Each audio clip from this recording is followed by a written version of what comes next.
Students, so previous lecture में हमने देखा कैपेसिटर के फर्स्ट लेक्चर में कि कैपेसिटेंस कैसे हम लोग डिफाइन किए हैं, राइट।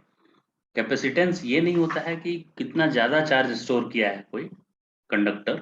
कैपेसिटेंस होता है कि यूनिट वोल्टेज इंक्रीज करने के लिए, यूनिट पोटेंशियल इंक्रीज करने के लिए किसी कंडक्टर का कितने चार्ज की रिक्वायरमेंट है।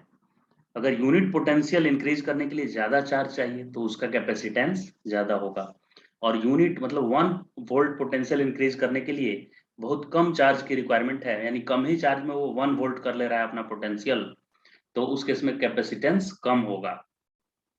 अब हम लोग ये सीखेंगे कि एक कंडक्टर के सामने दूसरे कंडक्टर को रख देने से क्यों उसका कैपेसिटेंस इंक्रीज हो जा रहा है, राइट, ये सीखेंगे अब। तो यहाँ पे आप देख सकते हैं कि एक कंडक्टर मैं यहाँ पे बना रहा हूँ। ये स्फेरिकल एक कंडक्टर मैंने बनाया, राइट। अब डेफिनेशन, कैपेसिटेंस का डेफिनेशन नहीं भूलना है, ऐसा था definition, C equal to Q upon V. ये ऑलरेडी हमने फर्स्ट लेक्चर में किया हुआ है। कैपेसिटेंस होता है चार्ज पर यूनिट वोल्टेज। तो अब इसके ऊपर अगर आप चार्ज देने लगेंगे प्लस क्यू ऐसे चार्ज दिए, तो इसका पोटेंशियल, इसके जो सरफेस है, सरफेस का पोटेंशियल कितना होता है, के क्यू बाई आर होता है, इसका आर रेडियस है, तो पोटेंशियल होता है सरफेस का सर के क्यू बाई आर, यही होता है ना। अब अगर इस पे ज्यादा चार्ज देंगे तो पोटेंशियल भी ज्यादा इंक्रीज करने लगेगा, जितना ज्यादा देंगे उतना ज्यादा पोटेंशियल इंक्रीज करेगा, राइट। तो ये भी इंक्रीज करेगा तो सी क्या करेगा, देखिए डिक्रीज कर जाएगा। यानी मुझे ऐसा कुछ उपाय लगाना होगा कि मैं इस पे चार्ज तो दे दूं इस पे, और लेकिन इसका वी नहीं इंक्रीज करे, क्योंकि वी इंक्रीज किया तो कैपेसिटेंस डिक्रीज कर जाएगा, इनवर्सली प्रोपोर्शनल है डिफाइन। तो मुझे कुछ तो ऐसा करना होगा जिससे मैं इस पे चार्ज और ज्यादा दे दूं और इसका पोटेंशियल इंक्रीज नहीं करे, ऐसा कुछ उपाय लगाना पड़ेगा मुझे। तो हम क्या आप सोचे कि इसके सामने ऐसा करते हैं कि इसके सामने एक और स्फीयर को ले आए, इसके जस्ट सामने लाकर रख दिए। अब ऐसा करने से होगा ये कि इस पे प्लस है तो इसके सामने माइनस इंड्यूस कर देगा। न्यूट्रल कंडक्टर है ये वाला, जो व्हाइट वाले को मैंने लाया है न्यूट्रल है, और इसके दूसरे साइड में प्लस इंड्यूस कर देगा, ये ऐसे प्लस इंड्यूस कर देगा, है ना। और इसके सामने में माइनस इंड्यूस करेगा। तो अब इसका इस पॉइंट पे पोटेंशियल निकालिए, जैसे ये ए पॉइंट था, तो पहले पोटेंशियल ए पॉइंट का था के, और इसके ऊपर जो भी चार्ज है क्यू खुद का अपॉन रेडियस था ये। अब ये वाला मान लीजिए स्मॉल रेडियस वाला लाइन, अब इस माइनस वाले का भी पोटेंशियल अब इस ए के पास आएगा, माइनस वाले का भी। उसको मैं लिख रहा हूँ कि माइनस भी निगेटिव, मतलब निगेटिव वाले चार्ज के चलते कुछ माइनस हुआ, और इधर जो पॉजिटिव इंड्यूस हुआ नीचे, इसका कुछ ऐड होगा उसमें, पॉजिटिव का पोटेंशियल प्लस में होता है पॉजिटिव। अब इसका ओवरऑल वैल्यू आप देखिए क्या होगा। ये तो पहले से था, पुराना वैल्यू है के क्यू बाई आर, और निगेटिव चार्ज वाला सब्ट्रैक्ट कर रहा है, पोटेंशियल को कम कर रहा है, और पॉजिटिव पोटेंशियल को इंक्रीज कर रहा है। लेकिन पॉजिटिव की डिस्टेंस ज्यादा है ए से, यानी पॉजिटिव का इफेक्ट कम होगा, ये क्या होगा, लेस होगा इसका, यानी वी पॉजिटिव वो कम होगा वी निगेटिव से।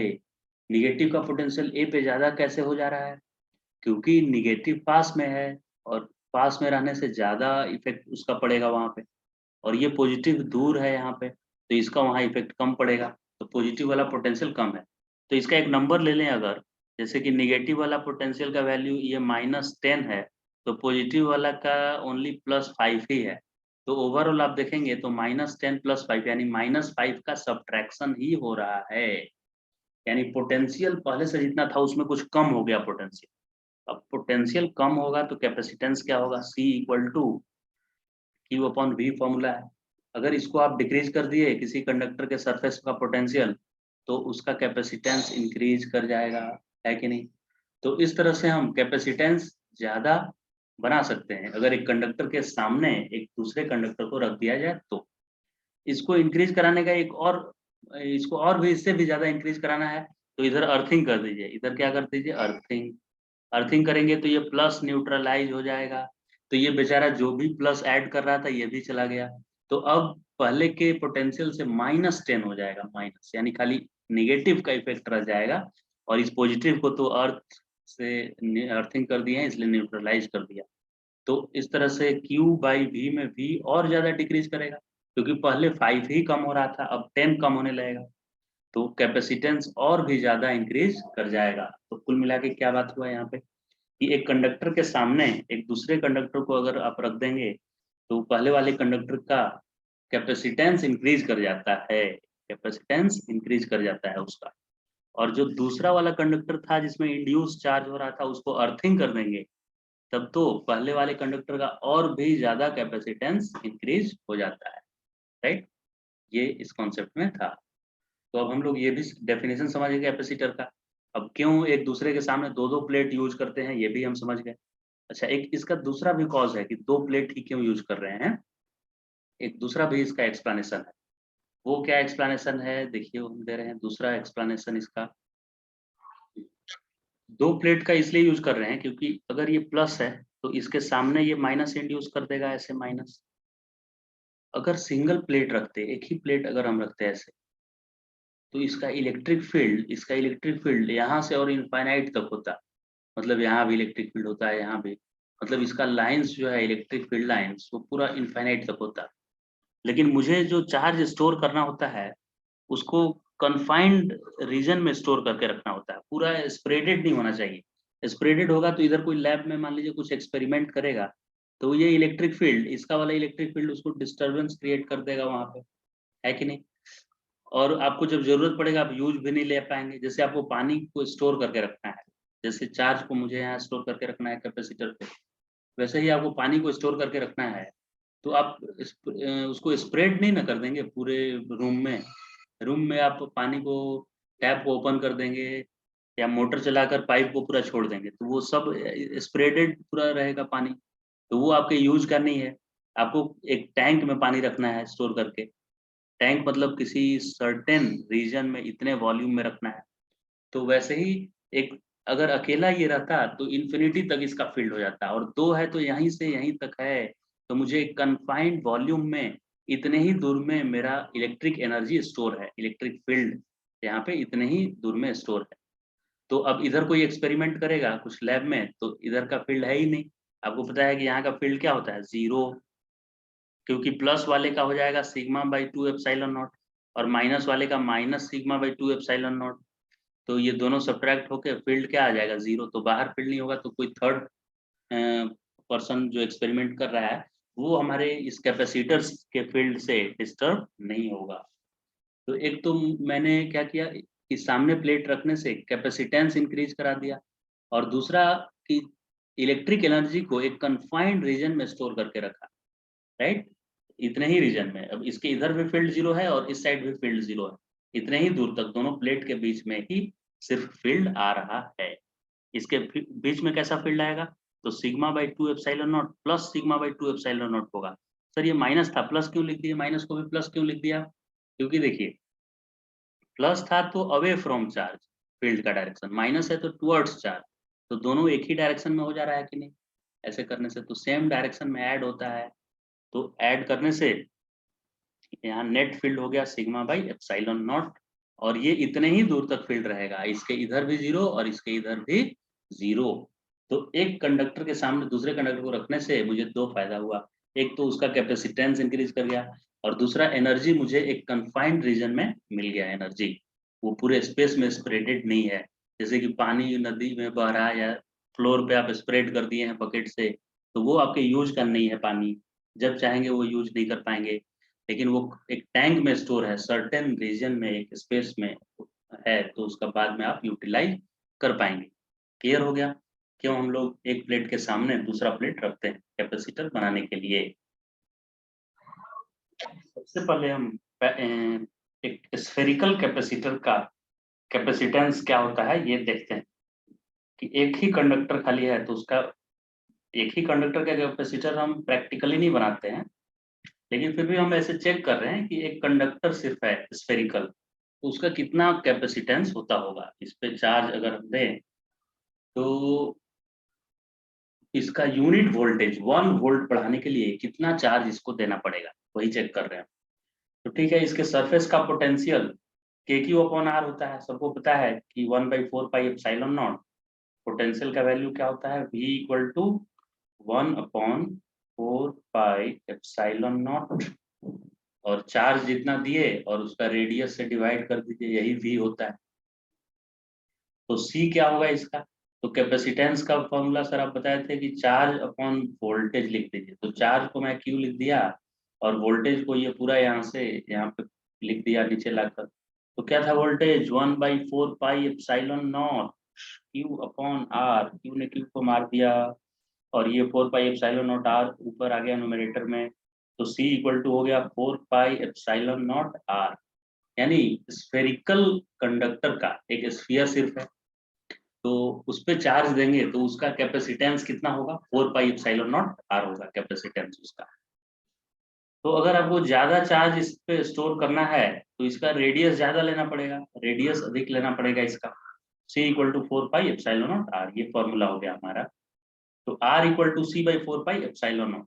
तो 1 कूलम चार्ज को स्टोर करना चाहते हैं, उसके लिए कितना बड़ा रेडियस लेना पड़ेगा, आइए चेक करते हैं। तो इस स्फेरिकल कंडक्टर पे 1 कूलम चार्ज को स्टोर करने के लिए 1/4 पाई एप्सिलॉन नॉट का वैल्यू होता है 9 × 10⁹, यानी, और चार्ज का वैल्यू हो गया 1 कूलम मुझे स्टोर करना है। इसका कैपेसिटी 1 कैपेसिटेंस बनाना है 1 फैराड का, तो इतना मीटर का रखना पड़ेगा, 9 × 10⁹ मीटर रेडियस का स्फीयर रखना पड़ेगा। अब अर्थ का खुद रेडियस होता है 6.4 × 10⁶, और ये अर्थ के रेडियस से भी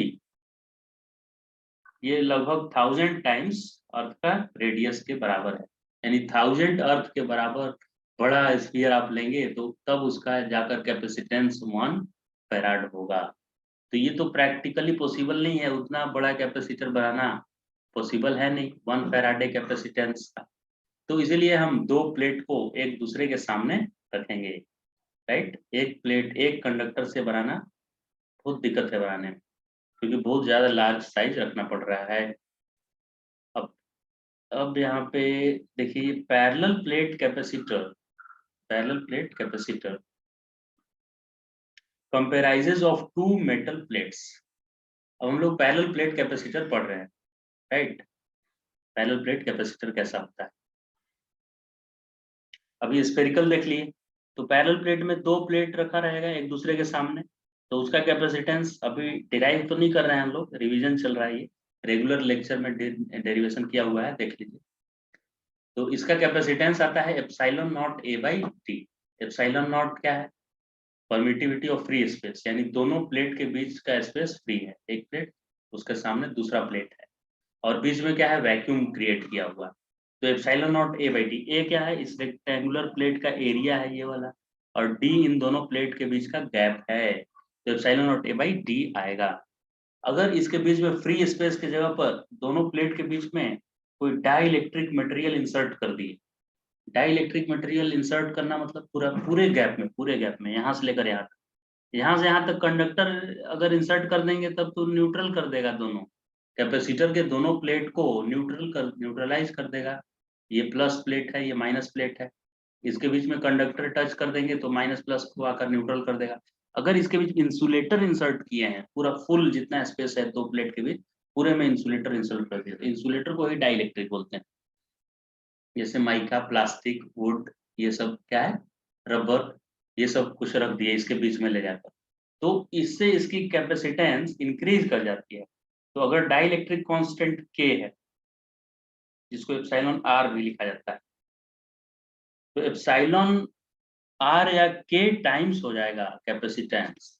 तो नया कैपेसिटेंस पुराने कैपेसिटेंस का, पुराना एप्सिलॉन नॉट A/D था, तो नया एप्सिलॉन नॉट A/D में के मल्टीप्लाई हो जाएगा, जो डाइलेक्ट्रिक इंसर्ट किया गया है उसका डाइलेक्ट्रिक कांस्टेंट जो भी है वो उतना टाइम्स हो जाएगा नया कैपेसिटेंस। अब दूसरा कहानी ये देखिए क्या बता रहा है ये, कि अगर पूरा का पूरा नहीं था इंसर्ट किए, मतलब ये डी गैप जो है ना, डी गैप, ये पूरे गैप में डाइलेक्ट्रिक नहीं इंसर्ट किए, इसमें से थोड़े से गैप में किए, खाली टी थिकनेस के गैप में किए, और बाकी इधर वैक्यूम ही रहने दिए, तब कैपेसिटेंस कितना आता है, तो C equal to epsilon naught A तो वही कॉमन है, लेकिन यहाँ आता है d minus T upon T by K, where d is distance or gap between two plates and T is thickness of dielectric which is inserted between the plates plus T upon K। K dielectric constant हो गया, जो material insert किए हैं उसका dielectric constant और T उसका thickness। तो metal अगर आप यूज कर दिए यहाँ, तो मेटल के लिए K इनफाइनाइट होता है, तो इसका कैपेसिटेंस क्या हो जाएगा, इनफाइनाइट हो जाएगा, K से मल्टीप्लाई कर देंगे, राइट। तो के से अगर आप के को इनफाइनाइट यहाँ रखे तो एनी नंबर बाय इनफाइनाइट होता है जीरो, तो ये जीरो हो जाएगा, और एनीथिंग बाय जीरो हो जाएगा इनफाइनाइट, यानी कैपेसिटेंस क्या आ जाएगा, इनफाइनाइट।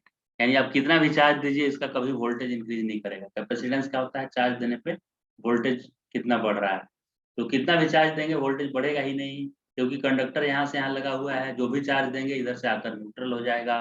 अगर इन दोनों के बीच पूरा कंडक्टर इंसर्ट कर देंगे, तो पूरे थिकनेस में कंडक्टर इंसर्ट कर देंगे, तो राइट, क्लियर हो गया। और खाली टी थिकनेस में इंसुलेटर एक इंसर्ट किए हैं जिसका डाइलेक्ट्रिक कांस्टेंट के है, तो उसका कैपेसिटेंस एप्सिलॉन नॉट ए upon D minus T plus T upon के हो जाएगा, क्लियर। पैरेलल सीरीज में रेजिस्टेंस के लिए जैसा होता है, इसमें उल्टा उसका कहानी है। रेजिस्टेंस में सीरीज के लिए डायरेक्ट ऐड हो जाता है सब, लेकिन यहाँ सीरीज में 1/c = s, मतलब ये सीरीज के लिए यहाँ पे s मैंने यूज किया है। तो 1 capacitance in series equal to 1/c1 plus 1/c2 ऐसे ऐड करना है। ये क्या है, इक्विवेलेंट कैपेसिटेंस, मतलब सारे कैपेसिटर को एक कैपेसिटर से रिप्लेस करना चाहते हैं आप, जो कि सेम वोल्टेज में सेम बैटरी से चार्ज को निकाले, सेम चार्ज को बैटरी से बाहर निकाल ले, तो उस कैपेसिटेंस को इक्विवेलेंट कैपेसिटेंस बोलते हैं हम। तो पैरेलल सीरीज में क्या होगा, सीरीज में सारे कैपेसिटर में सेम चार्ज स्टोर होगा, सेम चार्ज। तो Q1 = Q2 = Q3, ये सब देखिए सेम लिया हुआ है सब में, राइट। लेकिन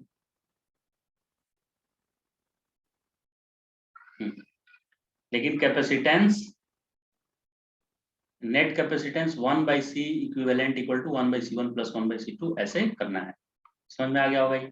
अब 1/c 1/c1 1/c2 ऐसे कर दी सीरीज के लिए, ये सीरीज के लिए है, ध्यान से देखना है। अब दो के लिए अलग से एक स्पेशल रूल बनाया गया है कि अगर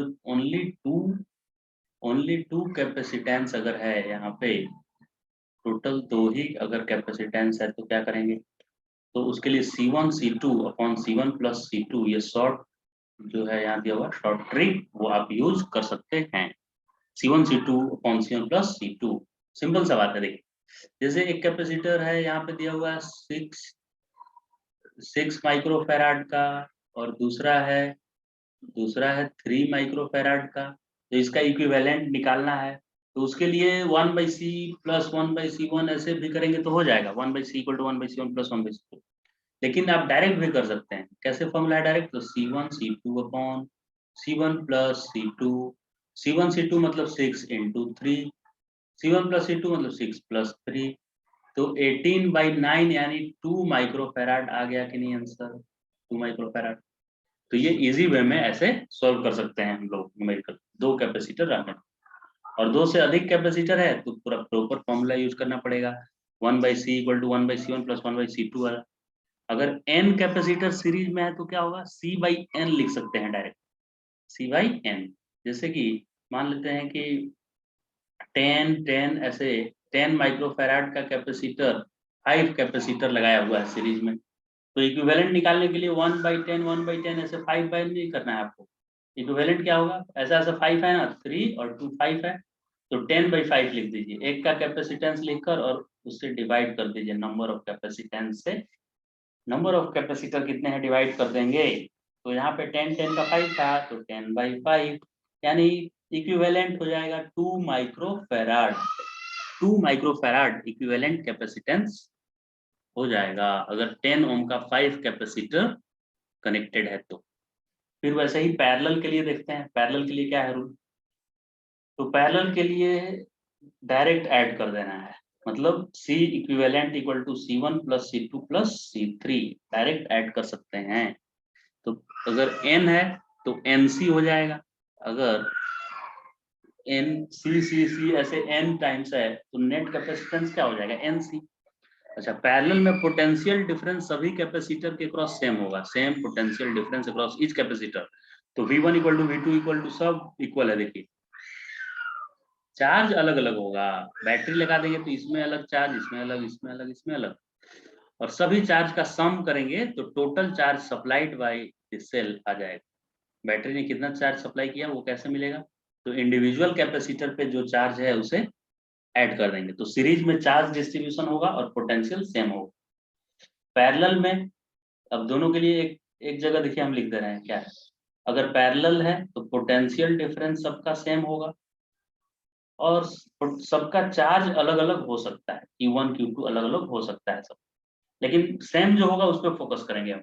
तो पोटेंशियल डिफरेंस सेम है इसमें, और सीरीज में क्या सेम है, सीरीज में चार्ज सेम होता है, charge on each capacitor remain same in series, और पैरेलल में potential difference across each capacitor remain same.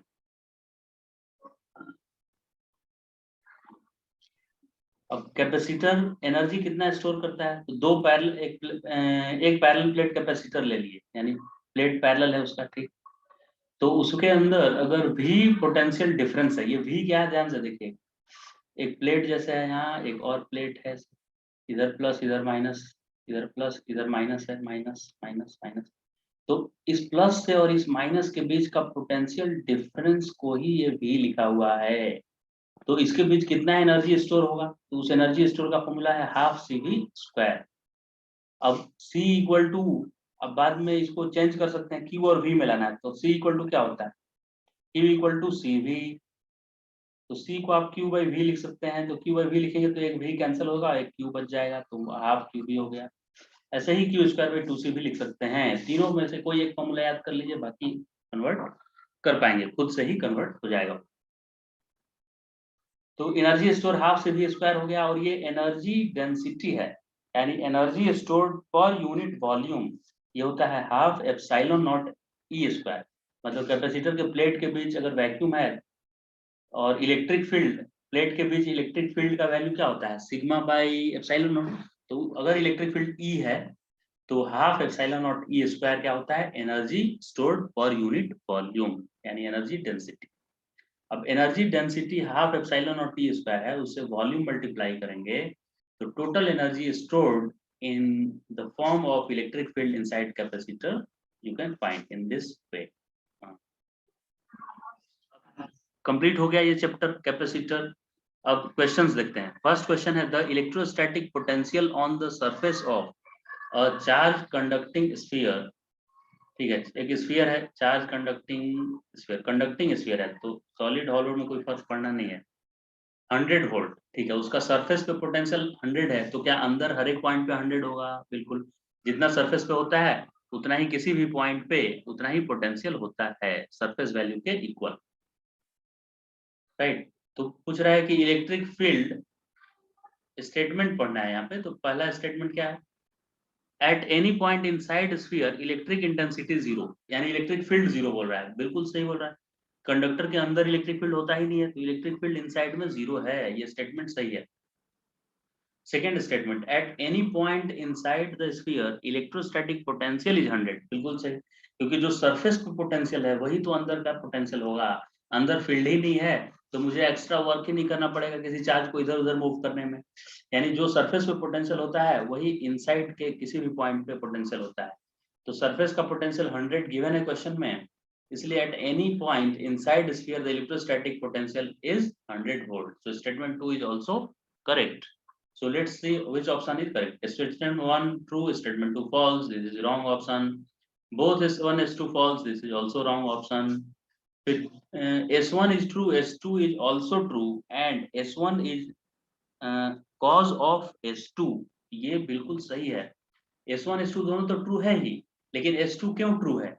Because of S1, यानी अंदर इलेक्ट्रिक फील्ड 0 है, इसीलिए पोटेंशियल कांस्टेंट है, सरफेस वैल्यू के इक्वल है, क्योंकि मुझे अंदर का फील्ड 0 है, तो किसी चार्ज को अंदर में एक जगह से दूसरे जगह मूव कराने में इधर उधर कोई एक्स्ट्रा एफर्ट नहीं लगाना पड़ रहा है, यानी वर्क डन नहीं करना पड़ रहा है एक्स्ट्रा। क्लियर हो गया बात? तो स्टेटमेंट 1 ट्रू है, यानी अंदर का फील्ड 0 है, इसीलिए पोटेंशियल सेम है, यानी कुछ भी एक्स्ट्रा वर्क करने की जरूरत नहीं पड़ रही। तो सी ऑप्शन करेक्ट हो गया। डी है S1 true, S2 also true, but the statement are independent. ये रॉन्ग हो गया, इंडिपेंडेंट स्टेटमेंट नहीं है, डिपेंडेंट है। ये सेम क्वेश्चन एनसीईआरटी के एग्जाम्पलर में भी हम लोग किए थे, उसमें भी यही क्वेश्चन दिया हुआ है कि नहीं? ये रिपीट क्वेश्चन हुआ है, एनसीईआरटी एग्जाम्पलर का क्वेश्चन ये है।